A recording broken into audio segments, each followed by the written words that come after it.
अगर आप पैदा होने वाले होते तो आपको अपने पैदा होने की खबर होती थी। किसी को अपने पैदा होने की खबर है?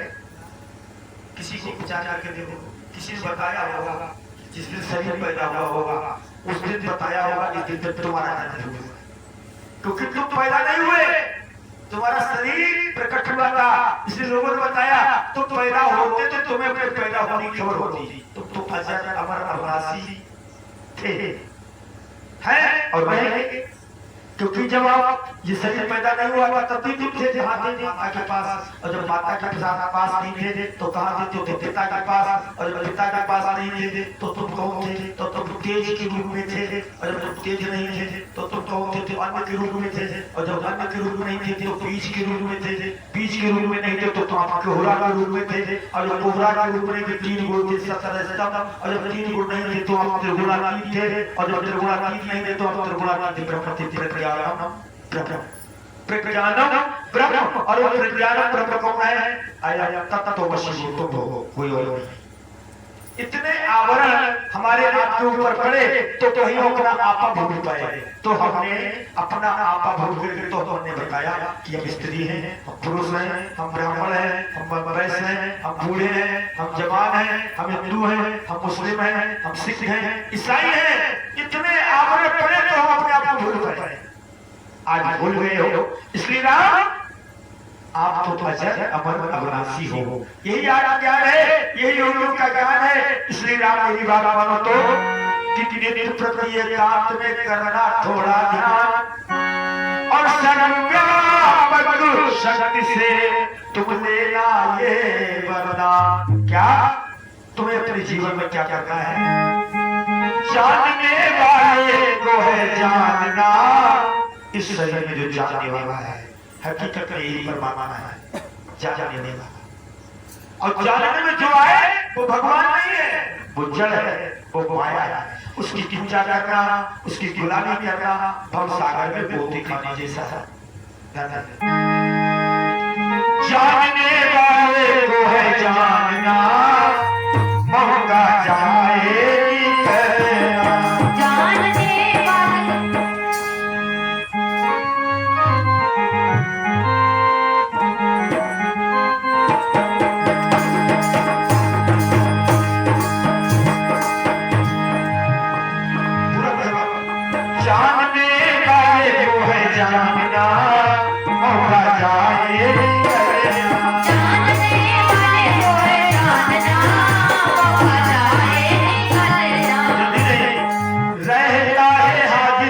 जानना, रहता है हाजिर उसको जानना, मौका जाए जानने वाले को जानना, मौका जाए मन और बुद्धि का जो है प्रकाशक,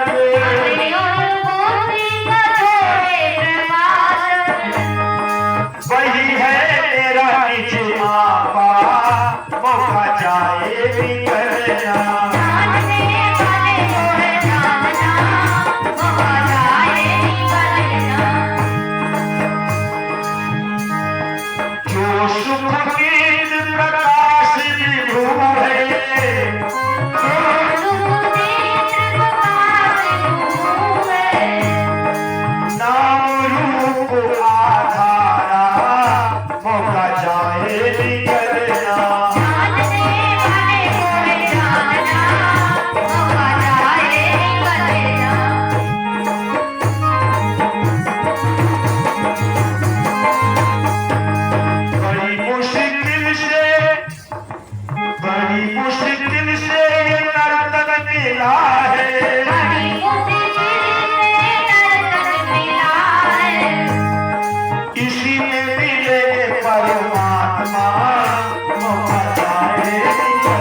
बहुआ जाए निकलिया। जानने वाले कोई जानना वो आ जाए निकलिया। जानने वाले कोई जानना वो आ जाए निकलिया। गुरु शिष्य के नाम जो हमारे आपके जाने वाला है, यही तो परमात्मा है। इसलिए अपने आप को जानो, अपने आप को जानो कि तुम कौन हो। और इस मानव जीवन में केवल इतना ही जानना पर्याप्त है। आप अपने आप को जान जाओगे, परमात्मा आपको तो उसी पर मिल जाएंगे। जब तक आप अपने आप को जान नहीं पाओगे, जब तक आप अपने आप से मिल नहीं पाओगे, तब तक चाहे कितनी भंडारे कर लेना, कितनी घंटी हिला लेना, कितना ही जब तक कर लेना, लेकिन परमात्मा आपको मिलने वाले नहीं है। परमात्मा आपको मिलने वाले नहीं है। जिस दिन आप अपने आप को प्राप्त कर लोगे और आप आपको प्राप्त हो, आप आपको प्राप्त हो, आप आपसे मिले हुए हो, लेकिन कब मिलोगे ये आपके ऊपर है। प्राप्त की अप्राप्ति, प्राप्त होते हुए भी अप्राप्त, यही है आत्मज्ञान। प्राप्त होते हुए भी अप्राप्त और अप्राप्त है जो प्राप्त, उसकी कर लो प्राप्ति, यही है आत्मज्ञान। यही है आत्मज्ञान। और ये ज्ञान बगैर गुरु से नहीं मिलता। इसलिए ऐसी विद्या को अध्ययन करने के बाद राम लक्ष्मण भरत शत्रुघ्न अपने वापस पूरी विद्या को अध्ययन करने के बाद वापस आते हैं। घोड़ों पर सवार होकर के अयोध्या नगरी की गलियों में जब निकलते हैं तो सभी अयोध्यावासी राम लक्ष्मण भरत शत्रुघ्न को देखते हैं। 4 राजकुमारों को तो आनंद आ जाता है। अच्छा, राजा दशरथ को एक पुत्र चाहिए था, 4 पुत्र पाए हैं। 4 पुत्र क्यों हैं? क्योंकि रामचरित्र मानस, राम का चरित्र मानव के कल्याण के लिए है। और हकीकत में ये रामायण मुक्ति का द्वार है। क्योंकि बताया है रामायण के 4 अक्षर हुए साकार हैं, जो मुक्ति के द्वार हैं और आज भी है और कल भी रहे।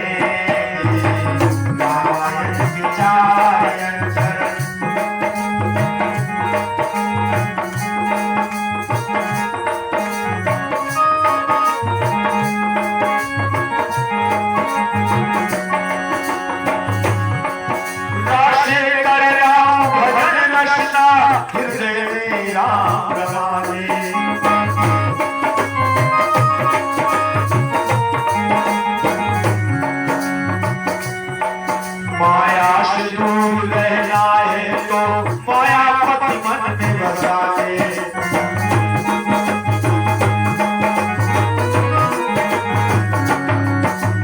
मानव जीवन के राम और बने आधार है, जो मुक्ति के द्वार है और आज भी है और कल भी है।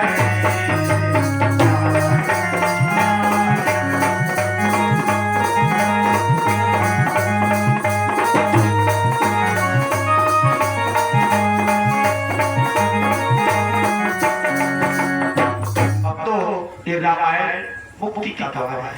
अगर हम आप समझे तो हमारे शरीर है 4, अवस्थाएं हैं 4, युग भी है 4 और ओ के अक्षर भी है 4। और इसीलिए राजा दशरथ का मतलब जानते हो क्या है? दशरथ का मतलब ये इसमें 10 स्त्रियां हैं। ये 10 स्त्रियों का अर्थ है इसमें मनोरूपी घोड़ा बचा हुआ है। इसकी लगाम अगर किसी के हाथ में नहीं होगी तो ये मनोरूपी घोड़ा इस दशरथ को कहीं खाई में लौट देगा। और वो खाई कौन सी है? 84 लाख योनियों में। 84 लाख योनियों में ये दशरथ मिल जाएगा, फिर बार-बार चलेगा, मरेगा, मरेगा। इसलिए इस मन की लगाम गुरु के हाथ में थमा दो। ये मन मनमुख न रहे, गुरु को भूल जाए। जगन्नाथ महाराज की जय हो। ब्रह्म के 4 पाद कैसे हैं? ब्रह्म के 4 पाद कैसे हैं? जब कुछ नहीं होता है, सब कुछ विलय हो जाता है, न पेड़ न पौधे न जीव न जंतु न धरती न आकाश, कुछ भी नहीं रहता है, तब क्या रहता है? तब केवल परमात्मा आ जाता है। और वो परमात्मा कौन सा है? जो परमात्मा अजर अमर अविनाशी है, जो न कभी पैदा होता है न कभी मरता है, सब कुछ खत्म हो जाता है, प्रलय महाप्रलय हो जाता है, तब भी वो परमात्मा रहता है। अच्छा, वो महाप्रलय कैसे होगा, उसका अनुभव कैसे करें? तो आप अपनी आंख बंद कर लो, आंख बंद करके देखो अपने क्या दिखाई देता है।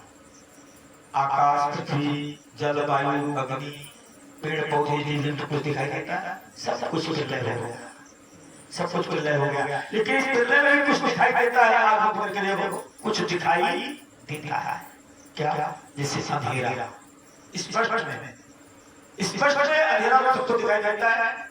जब आंख बंद करते हैं तो कुछ नहीं दिखाई देता, अंधेरा दिखाई देता है।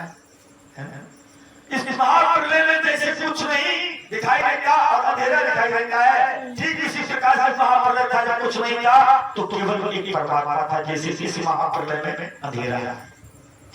एक उदाहरण है समझने के लिए। तो उस महाप्रलय में परमात्मा था और वो परमात्मा कैसा था? सत्य स्वरूपी। वो सत्य कैसा था? जिसे प्रेम से लहराता हुआ जाम, प्रेम का रूप, आनंद का रूप, वो एक था, वो एक ही था। उसके अंदर थोड़ा थोड़ी एक स्वामी, मैं एक से अनेक हो जाऊं, मैं एक से अनेक हो जाऊं। तो वो परमात्मा के ऊपर ही सब कुछ बनता है, सब कुछ बिगड़ता है, प्रलय भी उसी आधार पर होता है और फिर साकार सब कुछ निर्माण उसी के ऊपर होता है। तो तुमने देखा होगा लोहार के यहाँ आपने निहाई देखी होगी, इसके ऊपर तमाम औजार बनते हैं, बिगड़ते हैं, बनते हैं, बिगड़ते हैं, निहाई के ऊपर। और निहाई का बनती है ना बिगड़ती है, ठीक है? निहाई का बनती है ना बिगड़ती है, उस निहाई के ऊपर तमाम छेनी, हथौड़ा, दराती, तमाम औजार सब बनते हैं, बिगड़ते हैं, बनते हैं, बिगड़ते हैं, लेकिन न्याय का बनती है बिगड़ती है, जो की क्यों होती है। ठीक इसी प्रकार से उस न्याय को कहा जाता है गुप्ता सत्य घर, है ना?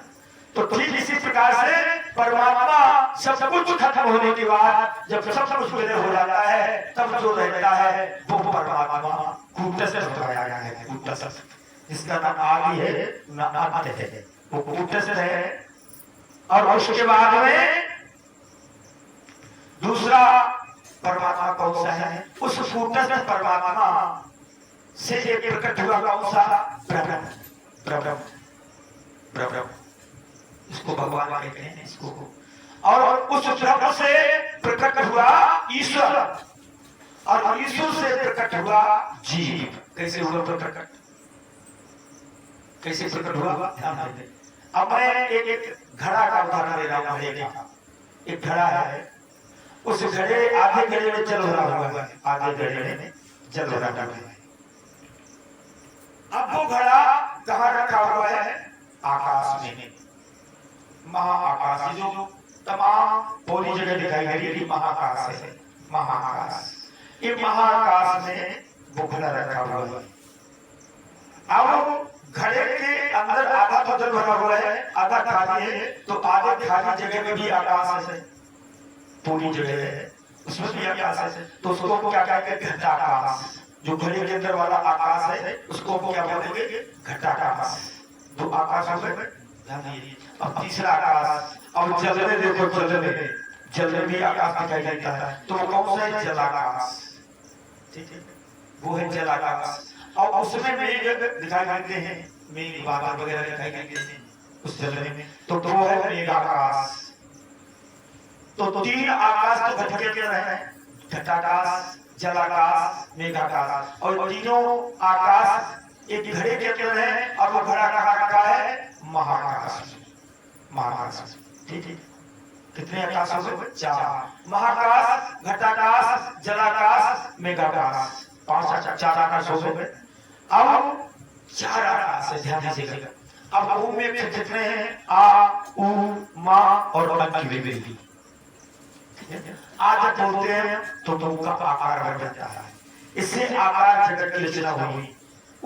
जब बोलते हैं तालु पर गिरती है, तो स्थूल जगत से जो ऊंचा जगत है इसको सूक्ष्म जगत कहते हैं, जिसे प्रेत योनि कहते हैं, उस जगत की रचना हुई। और माँ जब कहते हैं तो दोनों ओठ आपस में चिपक जाते हैं, तो बीज में तुमने देखा होगा, बीज में बड़े बड़े वृक्ष समाहित होते हैं। जैसे बरगद का बीज कितना महीना होता है, उसमें पूरा बरगद का वृक्ष समाया हुआ होता है।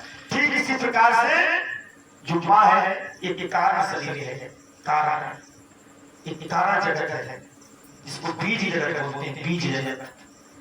ठीक है ना, ये तीन जगत हो गए। और फिर जो अंत विधि है वो इन तीनों अक्षरों में रहते हुए भी अलग है।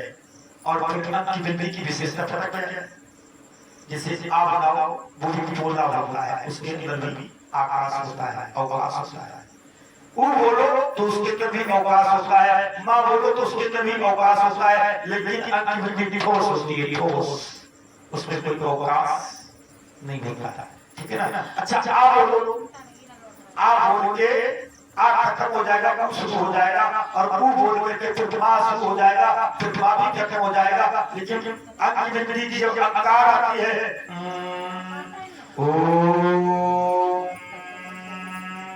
अब आपकी सांस खत्म हो जाएगी, लेकिन अंत विधि की खत्म वो अलग है, वो अलग है।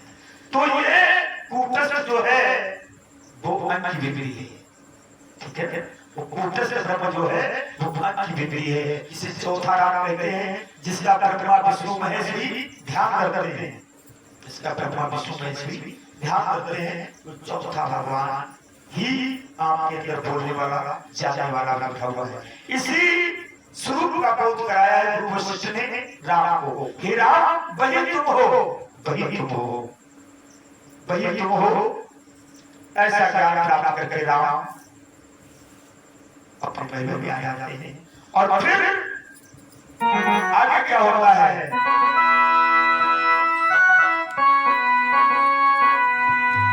कि विश्व